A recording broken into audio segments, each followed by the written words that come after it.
आपको सिर्फ खबर नहीं दिखाएंगे बल्कि खबरों की पेचीदगी को भी समझाएंगे। लेकिन सबसे पहले झट से जान लेते हैं आज की 5 बड़ी खबरें जिनके मायने हम आधे घंटे में आपको समझाने वाले हैं। वो 5 बड़ी खबरें कौन सी हैं जिनके मायने हम आपको समझाएंगे।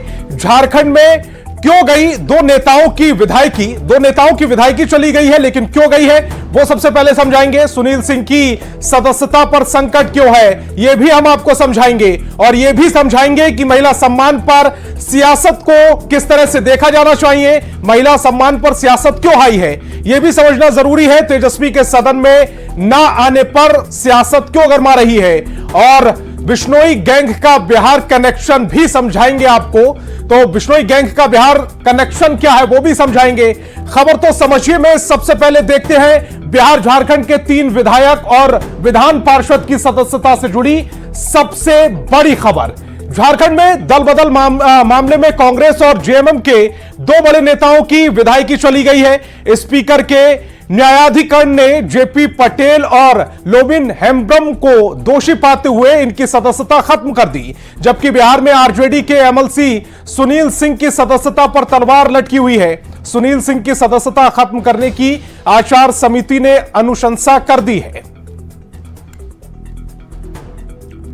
और अब विस्तार से जानते हैं कि क्यों झारखंड में दल बदल मामले में कांग्रेस और जेएमएम के 2 बड़े नेताओं की विधायकी चली गई।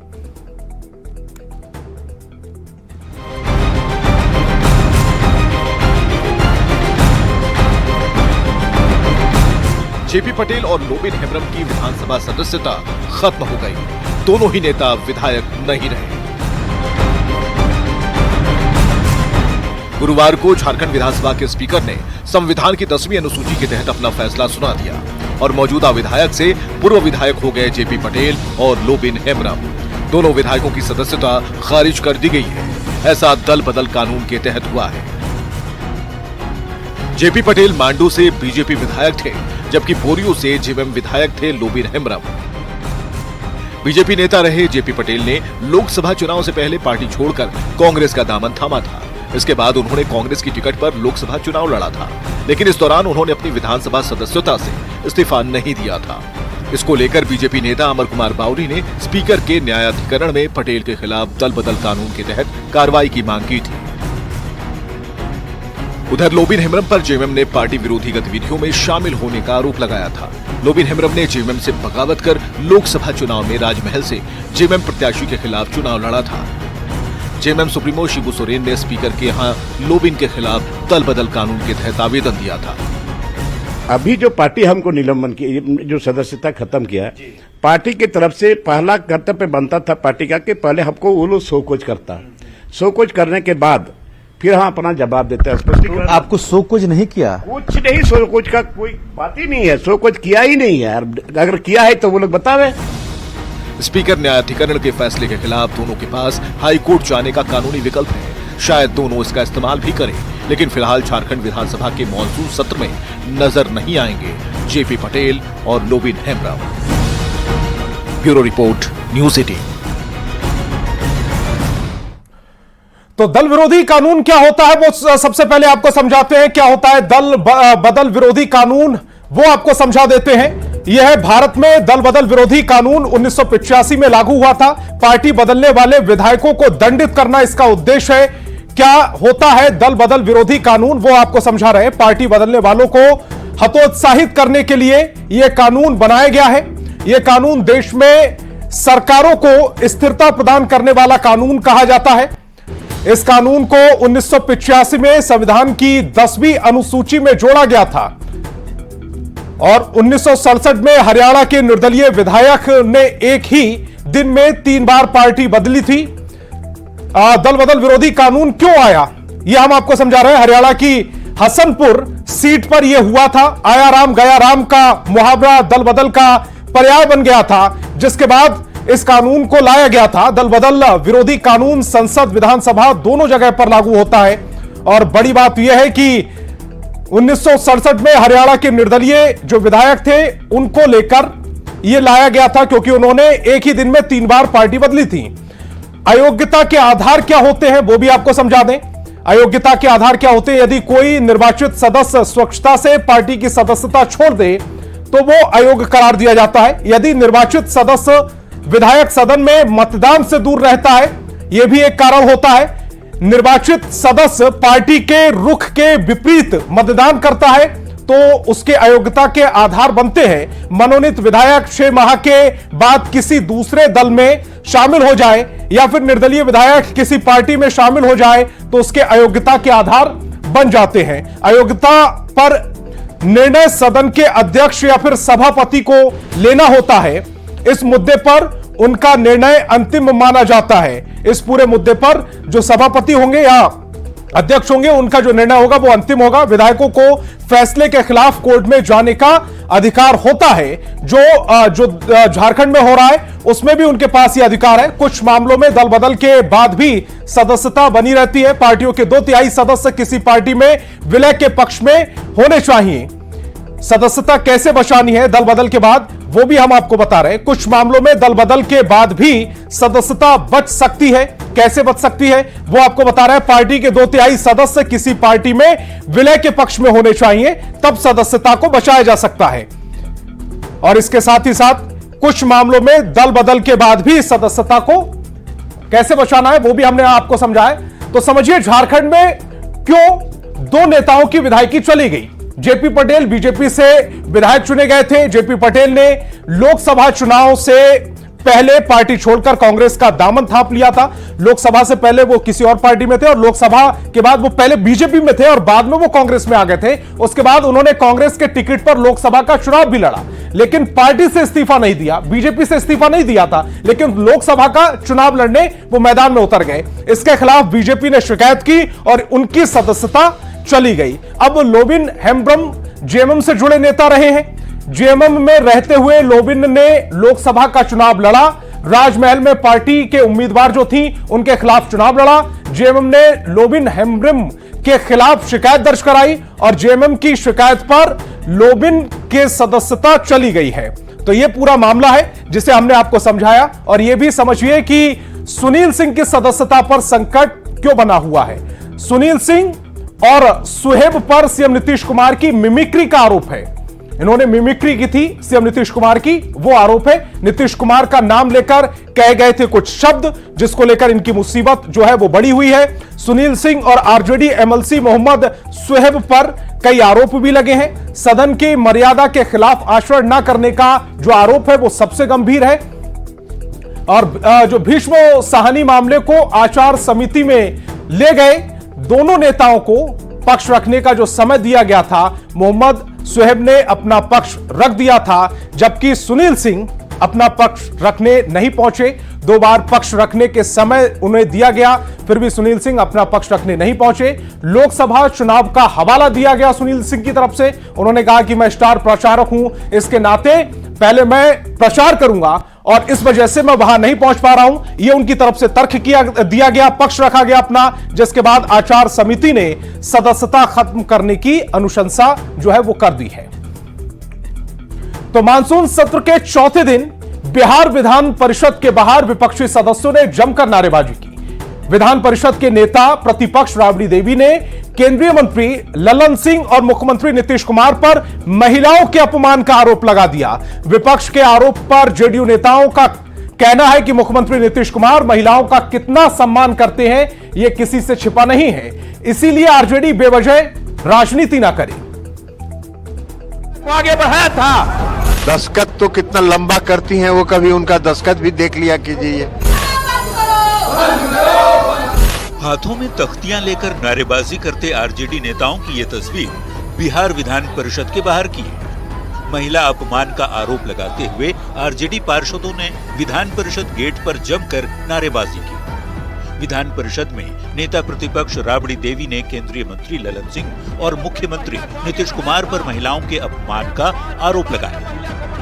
पूछना चाहते हैं ललन जी से कि अपना माँ के, अपना औरत के कितना तक पढ़ाए लिखाए हैं कि दूसरा महिला पर आरोप लगाते हैं और सर्टिफिकेट दे तो लेकर दे सर्टिफिकेट। उनका महिला कितना पढ़ी है, उनका माँ कितना पढ़ी है, हम मान सम्मान करते हैं महिला। आरजेडी के आरोप पर जेडीयू एमएलसी नीरज कुमार ने पलटवार किया। नीरज कुमार ने कहा, आरजेडी को महिलाओं के अपमान पर बात करने का नैतिक अधिकार नहीं है। नीरज ने कहा, ये पूरा बिहार जानता है कि नीतीश कुमार ने महिलाओं के उत्थान के लिए क्या कुछ नहीं किया। और महिलाओं के सम्मान का जहां तक सवाल है, आपको बोलने का अधिकार है। अरे आप तो घर की महिलाओं का सम्मान करते हैं, इसके अलावा तो आपको एहसास भी नहीं है। आपको बता दें, मुख्यमंत्री नीतीश कुमार बुधवार को विधानसभा में हंगामा करने पर आरजेडी विधायक रेखा देवी के खिलाफ भड़क गए थे। दूसरी ओर केंद्रीय बजट को बेकार बताने पर जेडीयू नेता और केंद्रीय मंत्री ललन सिंह ने पूर्व सीएम राबड़ी देवी पर तंज कसते हुए कहा था कि कितना लंबा दस्तखत करती है। अब आरजेडी नेताओं ने इन दोनों बयानों को महिलाओं का अपमान बताया है और सियासी माहौल बनाने में जुट गए हैं। न्यूज़ 18 के लिए पटना से संजय कुमार की रिपोर्ट।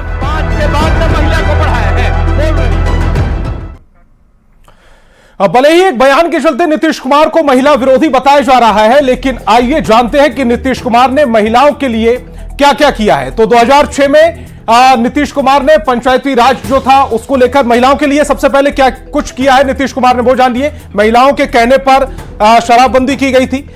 मुख्यमंत्री कन्या उत्थान योजना वो महिलाओं के लिए लागू की गई है। इसके अलावा मुख्यमंत्री महिला उद्यमी योजना वो भी लागू की गई है महिलाओं के लिए मुख्यमंत्री की तरफ से। मुख्यमंत्री कन्या विवाह योजना, इसके तहत विवाह में का जो राशि है वो दी जाती है मुख्यमंत्री की तरफ से। मुख्यमंत्री बालिका साइकिल योजना, इस योजना के तहत साइकिल प्रदान की जाती है बालिकाओं को जो स्कूल कॉलेज में पढ़ती हैं। मुख्यमंत्री बालिका पोशाक योजना, इसके तहत कपड़े दिए जाते हैं, ड्रेसेस दी जाती हैं। इसके अलावा मुख्यमंत्री सिविल सेवा प्रोत्साहन योजना, यह भी मुख्यमंत्री महिलाओं के लिए चला रहे हैं। इसके अलावा सरकारी नौकरी में महिलाओं को 35% आरक्षण दिया है, 35% आरक्षण दिया है। पंचायती राज संस्थाओं में 50% आरक्षण दिया गया है। इसके अलावा नगर निकाय चुनाव में 50% आरक्षण दिया गया है, जिसका उस समय विपक्ष ने बहुत हंगामा भी किया था। महिलाओं के कहने पर शराबबंदी लागू की थी, जो सबसे बड़ा मास्टर स्ट्रोक कहा जाता है मुख्यमंत्री कन्या उत्थान योजना।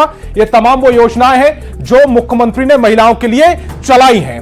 अब कुछ और योजनाओं के बारे में भी जान लेते हैं जो मुख्यमंत्री नीतीश कुमार ने महिलाओं और लड़कियों के लिए चलाई हैं, वो भी जान लीजिए। सबसे पहले महिलाओं के कहने पर शराबबंदी लागू की थी, महिलाओं के कहने पर शराबबंदी लागू की थी, ये याद रखना। मुख्यमंत्री कन्या उत्थान योजना, ये भी मुख्यमंत्री ने कन्याओं के लिए चलाई, यानी कि एक तरह से महिलाओं के लिए चलाई। मुख्यमंत्री महिला उद्यमी योजना, ताकि महिलाओं का उद्यम क्षेत्र में उनका विकास किया जा सके। मुख्यमंत्री कन्या विवाह योजना, विवाह में कन्याओं के लिए एक राशि दी जाती है, उनकी सहायता की जाती है। मुख्यमंत्री बालिका साइकिल योजना, साइकिल दी जाती है बच्चियों को पढ़ने के लिए ताकि उनका विकास हो, उनकी शिक्षा आगे बढ़ सके। मुख्यमंत्री बालिका पोशाक योजना, इस योजना के तहत ड्रेसेस बांटी जाती हैं। मुख्यमंत्री सिविल सेवा प्रोत्साहन योजना, यह भी योजना मुख्यमंत्री ने महिलाओं के लिए चलाई है। सरकारी नौकरी में महिलाओं को 35% आरक्षण दिया है और साथ ही साथ पंचायती राज संस्थाओं में 50% आरक्षण मुख्यमंत्री ने दिया है। ये सारे काम किए हैं। महिला सम्मान के बहाने सियासत को समझिए। नीतीश कुमार पर महिला विरोधी होने के जो आरोप लगाए जा रहे हैं वो क्यों लगाए जा रहे हैं, उस सियासत को भी दरअसल समझ लीजिए। आरजेडी विधायक पर नाराज होने पर आरोप लगा है, क्योंकि आरजेडी विधायक कुछ कह रही थी, उसी दौरान उनको डांट दिया गया था, वो आरोप लग रहा है। विपक्ष के नेताओं ने इस मुद्दे पर जमकर प्रदर्शन किया है और बिहार में माहौल बनाने की कोशिश की है। माहौल बनाने की कोशिश क्यों की है वो भी आपको समझाएंगे, लेकिन समझने वाली बात यह है कि नीतीश ने महिलाओं के लिए बहुत सारी योजनाएं चला रखी हैं। नीतीश कुमार खुद कहते हैं कि महिलाओं के कहने पर उन्होंने शराबबंदी लागू की थी, जहां लड़कियां पहले घरों से नहीं निकल पाती थी, लेकिन नीतीश की साइकिल योजना ने लड़कियों को स्कूल तक पहुंचा दिया। ऐसे में नीतीश कुमार को महिला विरोधी कहना क्या उचित होगा, यह सवाल खुद से पूछिए। क्या सीएम नीतीश कुमार को महिला विरोधी कहना उचित होगा, यह सवाल पूछना चाहिए। और बिहार विधानसभा के मानसून सत्र से नेता प्रतिपक्ष तेजस्वी यादव गायब है। तेजस्वी यादव अब तक सदन में नजर नहीं आए। तेजस्वी यादव के सदन में नहीं रहने पर सवाल उठ रहे हैं। जेडीयू के मुख्य प्रवक्ता नीरज कुमार ने तेजस्वी यादव पर सवाल उठाए हैं। नीरज कुमार ने कहा कि लापता होकर तेजस्वी यादव सवालों के घेरे में आ गए हैं। वहीं इस मुद्दे पर पक्ष विपक्ष के बीच बयानबाजी तेज हो गई है। ट्विटर बबुआ लापता है। मॉनसून सत्र में लापता होने के कारण सवाल के घेरे में आ गए। कहां है तेजस्वी यादव? ये सवाल हम नहीं बल्कि जेडीयू और बीजेपी के नेता पूछ रहे हैं। नेता प्रतिपक्ष तेजस्वी यादव इन दिनों देश के किस भाग में है और विदेश के किस भाग में है, यह प्रदेशवासियों को नहीं पता है। बिहार विधानमंडल का मानसून सत्र चल रहा है। 22 जुलाई से 26 जुलाई यानी 5 दिन तक चलने वाले मानसून सत्र का गुरुवार को चौथा दिन था, लेकिन नेता प्रतिपक्ष तेजस्वी यादव अब तक सदन में नहीं आए। अब जेडीयू के नेता सवाल पूछ रहे हैं कि कहां है नेता प्रतिपक्ष तेजस्वी यादव। सच तो यह है कि विपक्ष के नेता माननीय तेजस्वी यादव के मॉनसून सत्र में लापता होने के कारण सवाल के घेरे में आ गए। तो बीजेपी के नेता तेजस्वी यादव की सदन में अनुपस्थिति पर कह रहे हैं कि ऐसे ही सदन से गायब रहकर तेजस्वी लोकतंत्र को मजबूत करेंगे। ट्विटर बबुआ लापता है। दरअसल इन लोगों को जन सरोकार के मामलों से कोई मतलब नहीं, अपनी जिम्मेदारियों का निर्वहन करना नहीं, सिर्फ विधानसभा में हंगामेबाजी करना, झाल बजाना काम इनका रह गया है। मानसून सत्र में अब तक अनुपस्थित रहने पर सत्ता पक्ष की ओर से उठाए जा रहे सवालों के मुद्दे पर आरजेडी और कांग्रेस के नेता तेजस्वी यादव के समर्थन में उतर आए हैं। कौन कहां है, कौन क्या खाता है, क्या पहनता है, सत्ता पक्ष के लोगों को सिर्फ इसमें ही दिलचस्पी रहती है।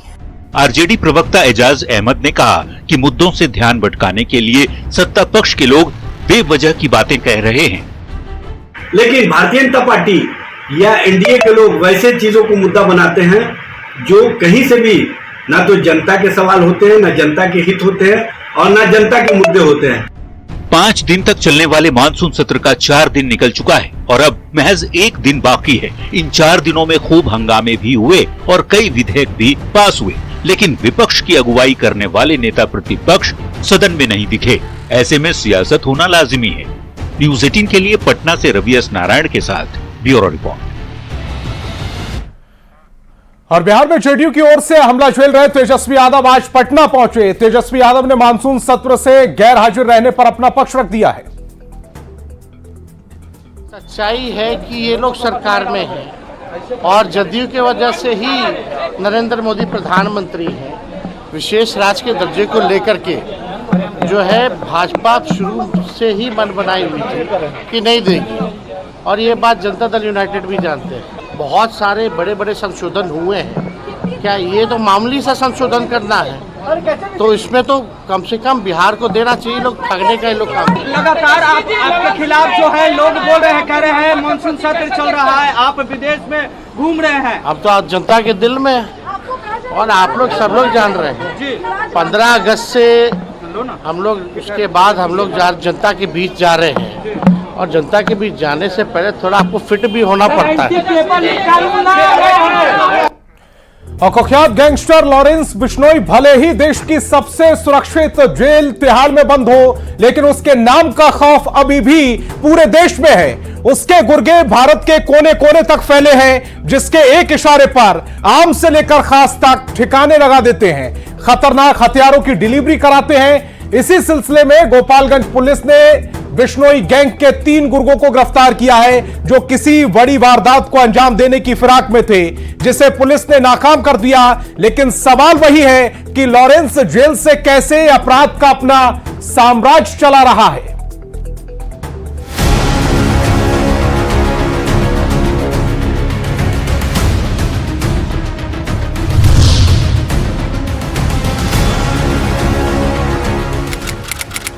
लॉरेंस बिश्नोई पूरे देश में खौफ और दहशत का यही वो नाम है जिसके गुर्गे पूरे देश में फैले हुए हैं।